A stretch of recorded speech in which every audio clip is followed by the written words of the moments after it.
안녕하십니까. 인간관계론 후반부 프로젝트 나의 인간관계 기술 진단 및 향상 방안에 대해 발표하게 된 글로벌 통상 경영학과 20학번 박준서입니다.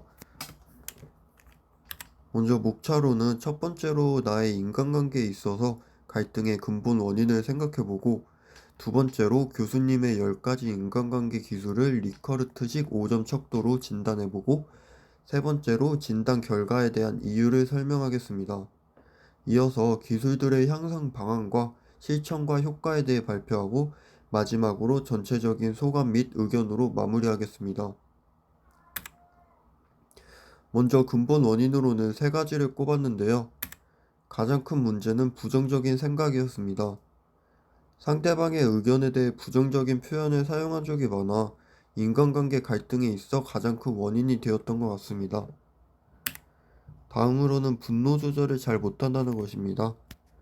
평소엔 상대방과의 다툼이 있을 때는 항상 제가 참는 편인데, 이게 한번 폭발하면 조절이 힘들 정도로 분노에 약한 편입니다. 세 번째로는 표현력 부족입니다. 남들에게 저를 표현하는 데 있어 두려움을 가지고 있어가지고 이제 의사소통을 하는데 걸림돌이 되지 않았나 생각이 듭니다. 다음으로 진단 결과인데요.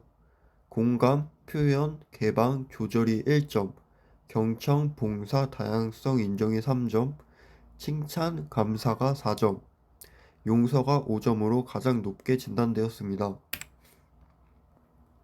3점 미만으로 진단된 이유로는 공감 기술에는 이제 상대방의 마음을 생각하지 않아서 공감성이 떨어지는 부분이 있고, 표현하는 것에 부끄러움을 느껴 잘 표현하지 않고요. 남들의 시선을 신경 많이 써서 개방하는 데에도 두려움을 느낍니다.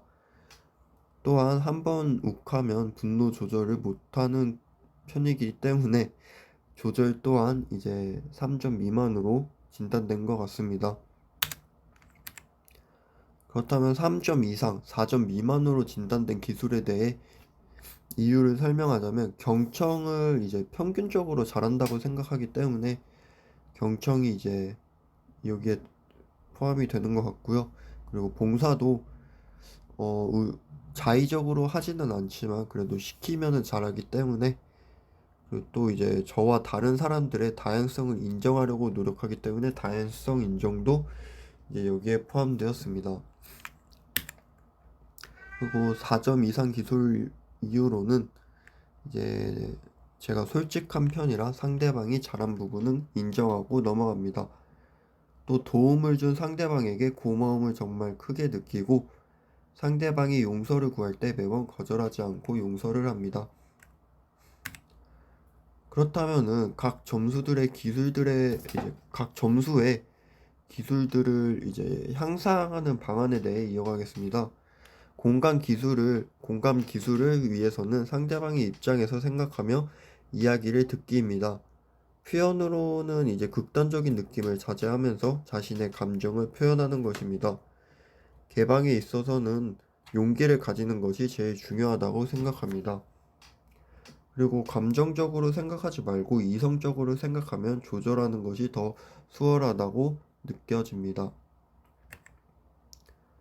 3점 이상, 4점 미만 기술 향상 방안으로는 상대방이 얘기할 때 조금 더 집중해서 듣는 경청 능력과, 헌혈같이 평소에도 가능한 봉사라도 실천하여 봉사 기술을 발전시키고, 고정관념 같은 선입견을 버리고 상대방의 의견을 존중해야 됩니다. 4점 이상 기술 향상 방안으로는 상대방이 부담 느낄 정도로 과한 칭찬은 오히려 독이 될 수 있으니 조심하고, 감사도 마찬가지로 극단적으로 표현하면 안 좋다고 생각합니다. 또한 매번 용서하는 이제 습관도 고쳐야 됩니다. 무조건적인 용서는 상대방이 이제 저를 무시할 수 있는 요소가 될 수도 있기 때문입니다. 자, 그렇다면 이러한 향상 방안을 통한 효과에 대해 알아보겠습니다. 상대방의 입장에서 생각하는 실천을 했더니 공감을 못해서 발생하는 갈등이 완화되었고요. 상대방에게 솔직한 저의 생각을 표현하면서 더욱 유연한 의사소통이 가능해졌습니다. 그리고 용기 내서 이제 자신을 개방하는 실천은 상대방이 이제 저에게 조금 더 쉽게 다가오는 효과를 가져왔습니다. 가장 중요한 내용으로 감성적으로 생각하지 않고 이성적으로 생각했더니 분노를 조절하는 데 도움이 되었습니다. 경청하는 데 있어서는 다른 사람이 얘기할 때 조금 더 귀를 기울였더니 상대방과의 의사소통이 원활해졌고, 최근에 헌혈을 하면서 누군가에게 도움을 줬다는 생각에 뿌듯함을 느꼈습니다. 이제 다양성 인정 같은 경우엔 이제 한 가지 주제에 대한 다양한 의견들을 들어보며 생각하는 시야를 넓히는 이제 연습을 많이 했습니다. 4점 이상인 이제 높은 점수를 받은 기술들도 다양한 실천을 했는데요. 먼저 하루 한 번 칭찬 노트를 작성하며 칭찬하는 연습을 했습니다. 그랬더니 긍정적인 마음 자세를 지니는 데 도움이 되었습니다. 동시에 자연스러운 감사의 표현도 연습했습니다. 효과로는 도움을 이제 준 사람으로 하여금 뿌듯함을 느끼게 해줬습니다.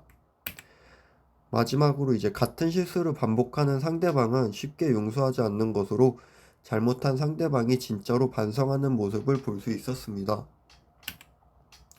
마지막으로 이제 제가 인간관계로 강의를 듣고 느낀 소감과 의견입니다. 강의를 듣기 전에는 갈등이 왜 발생하는지 의문을 가지지 않았고, 일상생활 속 인간관계 형성에 있어 나에게 부족한 부분이 무엇일까 깊게 생각하지 않았습니다. 하지만 강의를 들으면서 교수님의 10가지 인간관계 요소를 통해 정말 쉽게 저의 인간관계 기술을 진단할 수 있었습니다. 또한 뿐만 아니라 다양한 인간관계 이론과 예시를 배우면서 앞으로 살아가면서 필수적인 인간관계에 있어 더 성숙한 자세를 가지게 되었습니다. 강의를 듣기 전과 후는 정말 차이가 컸는데, 다시 과거로 돌아간다 해도 인간관계론 강의를 또 듣고 싶다는 생각이 들었습니다. 이상으로 발표를 마치겠습니다. 감사합니다.